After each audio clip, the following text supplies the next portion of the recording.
Yo, what is going on, everyone? Welcome back to an episode of The Right Click. This week, we have a lot to cover. We are a little bit late, but let's just get right into it. Bounce to the rhythm if you know you gotta flow. Synchronize your steps if you wanna get low. So first, we have mouse switch news. Doesn't happen often, but we're looking at new technology from Gatoron that allows angled mouse switches. So this would allow you to be able to get lower button height in mice like the MZ1. So you go even lower while having the same click consistency throughout the entire switch compared to having a standard traditional box style mouse switch. Vaxee just released a new mouse, the Vaxee E1. This is a brand new shape inspired by the 2010 design from Zanver. It retains the comfort of its original design, reduces button wobble to prevent strong pressure from affecting performance during use, comes with a 3950 sensor with a 60 to 61 gram weight difference, and will have a bunch of color options along with having 4K compatibility. I'm really excited to see Vaxee actually coming out to the market and releasing more products instead of the original lineup of mice, and hopefully we can get some new, more claw grip oriented mice like a Z813 inspired mouse or something close to an XM1 or XM2. That'd be really cool to see, but right now we just have to see what Vaxee's working with for the time being, and the E1 is a great step forward going for that company. The Blue 75 has had a lot of issues, and if you guys may or may not know, the software was really buggy, the firmware was really bad, the sound of the switches kind of dies out over a month, but YouTuber Bad Seed Tech just showed that his is having a ghost input issue. My personal copy of the Blue 75 had the same issue, and I've seen it being reported from other people as well. So if you do have that issue, please let me know in the comments below, and hopefully we get enough eyes on it so Mel Geek can fix that issue, because for a $200+ board, I shouldn't be having ghost clicks, firmware issues, or switches losing that sound after a month of use. Final Mouse teased a new product. This might just be a ULX with solid sides. I doubt they're actually going to innovate the market. They plan to show the full release on the 8th, so if you do want to get an update on that, make sure you go follow The Right Clicks over on Twitter. I'll be posting an article there once the new ULX or whatever Final Mouse is doing comes out. Endgame Gear finally released their purple OP1 8K and their XM2 8K. These are very highly anticipated mice, as purple is a very popular color for a lot of people. It's one of my favorite colors as well, but the OP1 shape doesn't work for me.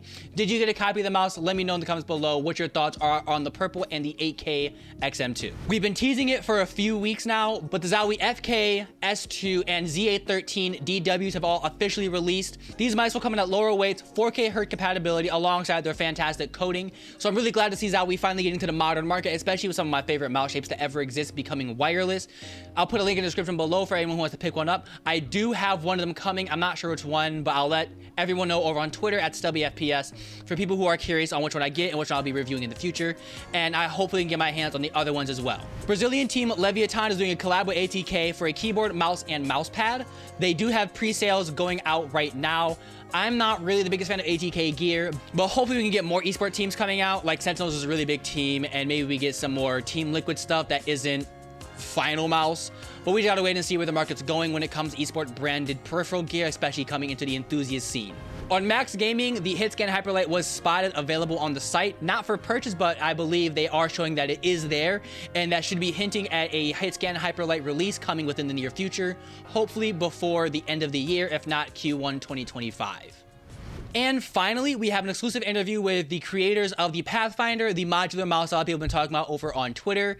We're gonna go ahead and switch over to that so we can get insight on what their thought processes were and how they even created a product like this in the first place. Who is Orbital? Yeah, I'm Don. I'm Kevin. I have background in IT, and he is in robotics. And the rest of the team, manufacturing and robotics. Yeah, robotics. Yeah, mostly robotics and manufacturing. We are gamers who are, I think, people see games as like some fun thing and not serious. We are just serious about fun thing. I think that's the easiest way to talk about it. We are gamers, and we were working on like other kind of robotics project before COVID, before pandemic, and then pandemic got us locked in.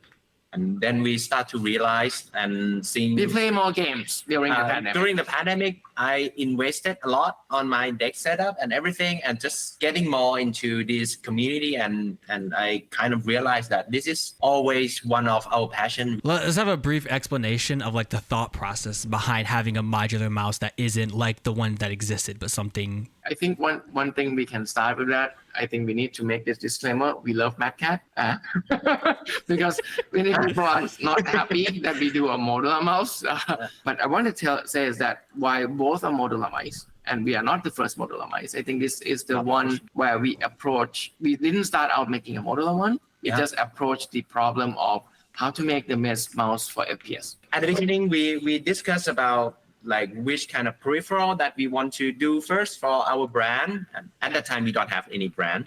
And we talked to a lot of players, a lot of friends, a lot of colleagues. Gaming buddies. Gaming buddies. Gaming buddies. Yeah, the real gaming buddies. And we discussed, the more we know, the more we talk, it seems like mouse is one thing that like all people like keep buying, like, and they don't know why. We see it as like they are in like they're still seeking that best mouse still. Yeah, and they don't know why. And I think Calvin was also on that journey because he was using one mouse, and then he wanted I think a wireless one or something. Or so I starting from like G403 and then go to 703, and then I changed to other Ergo's mouse at that time. And what I feel at that time is like when I change the mouse, even though it's like a right hand mouse, why does it feel so different when we change one to another, and like why I go back to one of them earlier.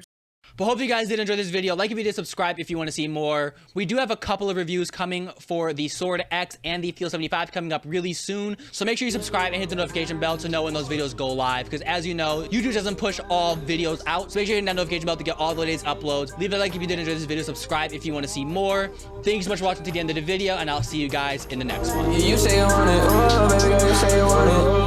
Baby, come get it, oh baby, yeah, you gotta get it. Hey baby girl, drop all these problems. Look at everyone who's trying harder. I don't know if I should try harder, cause you're the